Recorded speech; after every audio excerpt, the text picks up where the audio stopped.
Welcome back to another video. Fourth day, and this will be the fourth video, I guess, in those 4 days. Just want to put a disclaimer out there. This does not mean I'll be uploading a video every day. If you've been following the channel for a while, you know that I tend to go with periods of high productivity and low productivity, or at least, a shift in focus. I'm not good at, or I refuse rather, to pre-record videos and post them at a later time. Two main reasons. One, because I have this constant notion in the back of my head that, tomorrow doesn't exist, tomorrow is not promised, and I just always kind of feel that I literally might be dead tomorrow, and then maybe my most profound video, like the most important video, like kind of one of my biggest fears, is that that video would be stuck in the depths of a private YouTube setting eternally, never to be released because I'm dead, right? So I just always have this idea of whenever I finish something or whenever I'm done talking about a video or talking about a topic, I want to put it out there as soon as I possibly can, for that reason. And then two, the other reason why I don't like to plan and just like I create and I put it out there usually the same day is because, as again most of you know, I spent a good year and a half, close to 2 years, working on this book, Rotten Lemons. And a lot of people have been asking, where is the book? And the truth is that at some point, working on it for 2 years, I looked back on the book and I was looking at some of the earlier chapters that I wrote. And I no longer really fully identified with it. For some reason, I fell out of love with it. And it was the most excruciating and demotivating thing that could have happened to me. It was just like, I definitely overreacted and felt like half of this book is not really how I feel anymore, or is not relevant. And that is something that I don't see a lot of people talking about. When you are trying to practice philosophy, or when you're trying to think about life and journal your thoughts and the mental progression that you make and the epiphanies that you have, when you store those thoughts or like moments of clarities for a later time, they might turn out to be extremely dated by the time you put them out. And that's what happened to the book. And I just got to this point where I was like, screw this, and just stopped working on it altogether.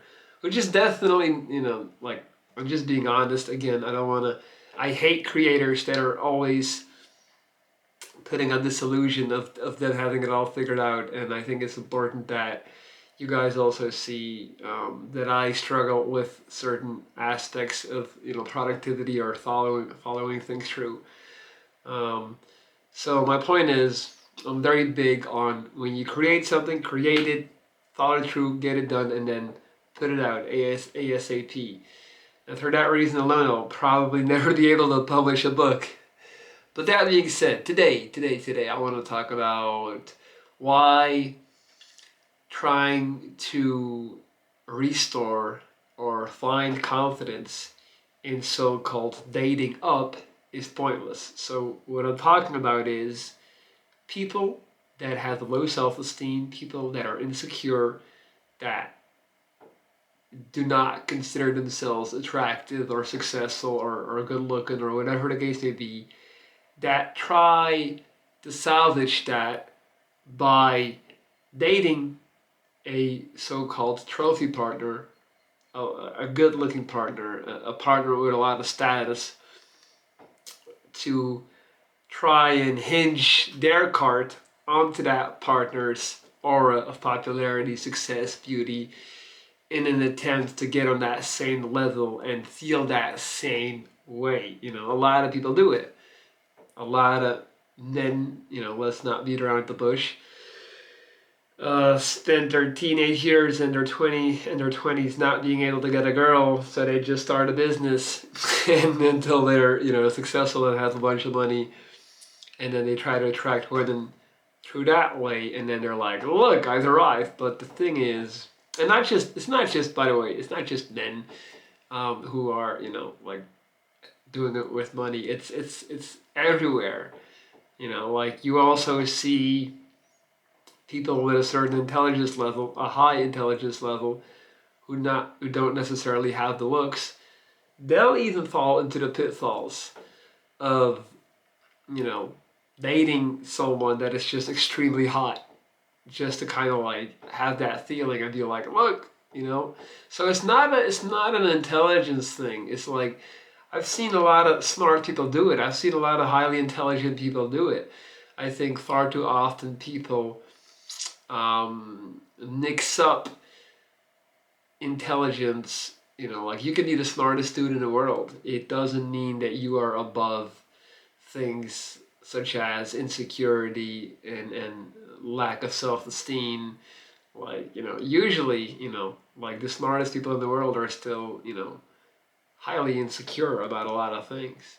So my point is, when you do try to find a partner to make you feel better about yourself, here's what happens. It's gonna work temporarily. In the beginning, you're gonna be like, look, I got him or her, like I did it. But then what you're gonna find is that your insecurity, your lack of self-love is so incredibly deeply ingrained in your being that you'll start looking for and finding, and if not creating, rational reasons and arguments as to why that person is actually broke after all, why that person, still,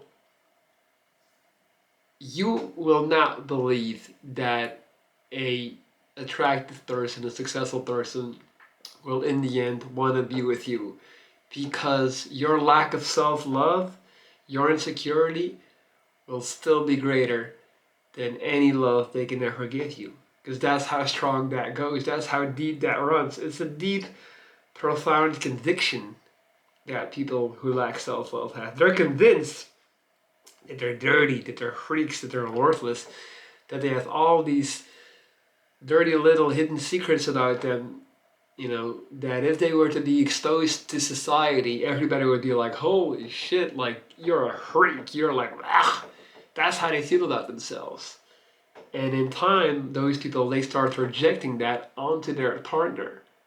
So what they'll start believing is that their partner has successfully deceived society, the outside world. But they'll start picking apart at her partner to find things to confirm their theory that there was a reason after all for them to want to be united with you in the first place.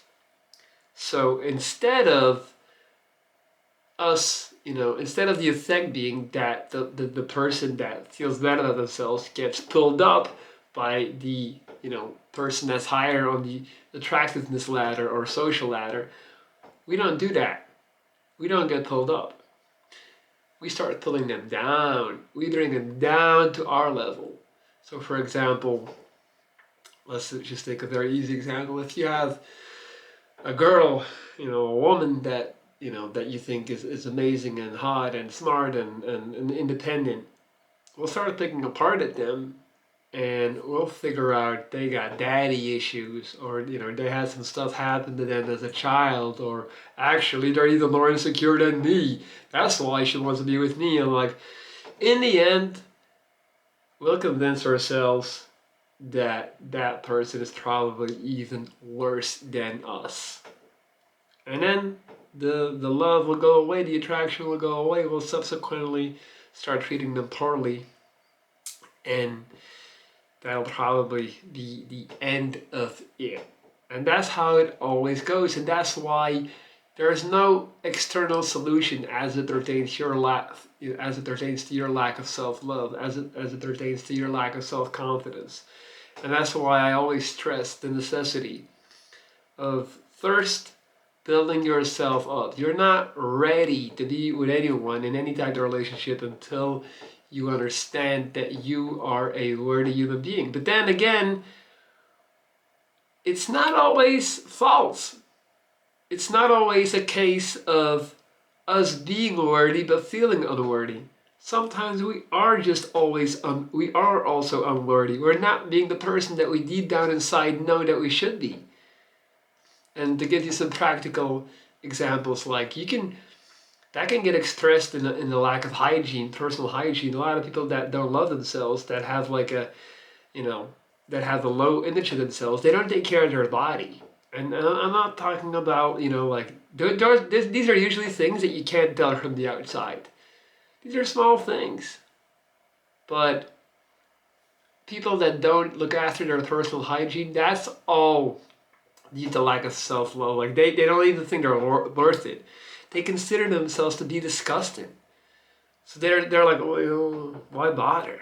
Like, that's a great indicator if you're looking for clear indications, about someone, not really caring about themselves at all. That's a big one. Or, not being in shape. Like, people that are just constantly out of shape, that have excess overweight, like that keep eating and just walk around with a huge gut. It's the same. It's because they that's how they feel. That's a direct reflection of what they feel they are. So it's important for me to say that. Like, it's not always the case that we are indeed worthy. No, like, a lot of us are unworthy, and it starts with us just being unworthy people. Like, we're just not doing the minimum. Like, if you're not doing sports, if you're not watching your diet, if you're not looking after your personal hygiene, you are kind of disgusting. Like, I don't think that's like, we need to also, stop,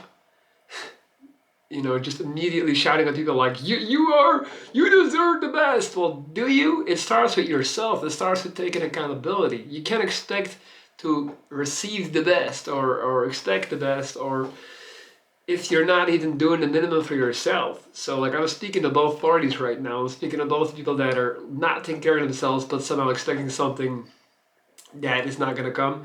And I'm speaking to the people who are, trying to recognize that potentially in their partner. And, it's not a bad thing. Like, this is something that I also went through, like, in the last couple of years. Not the hygiene stuff, not the being in shape stuff, obviously, like, I'm in great shape and all of that without sounding like a dickhead, but it's true.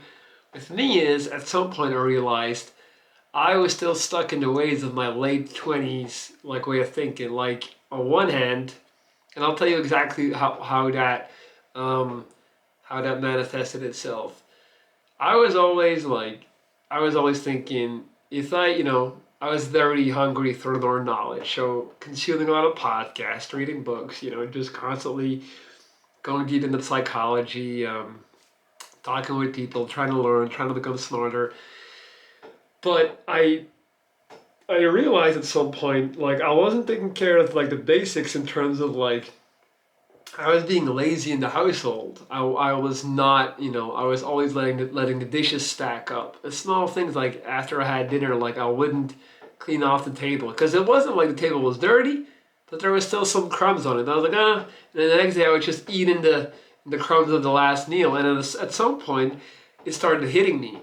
Like, is this who I am? Am I this person who is just like, who's just kind of like lazy with these things, and who just, because it's easy to say like, like Casey Neistat once did this whole thing about him not wanting to do dishes, and him like not seeing the need for him to do dishes because it's just like that's beneath him and his usage of his time. But it's not, it's like, okay, sure, if you have somebody to do it for you, whatever. But like, in general, it's more so about your self-respect. It's literally like, who is the person that you really are when nobody's looking? Are you the person that just sits in a place that's like not dirty but also not too clean? And this is, like, start with that. Like, obviously, like, first make sure you have the hygiene and the diet and all stuff covered. But like, if you want to feel good about yourself, if you want to make sure like who you are, like, those things matter. I also think, like, not to go on a tangent, but I think, Jordan Peterson, his infamous quote about make your bed every day. You know, that's one of his things. Like, I feel like that's also where he was trying to go with that. You know, like if you just make your bed every day, like if you tidy your room, there's also like, it just, there's a certain effect that occurs, that takes place in knowing who you really are, like behind closed doors. And again, you're not doing it for anybody else, you're doing it for yourself.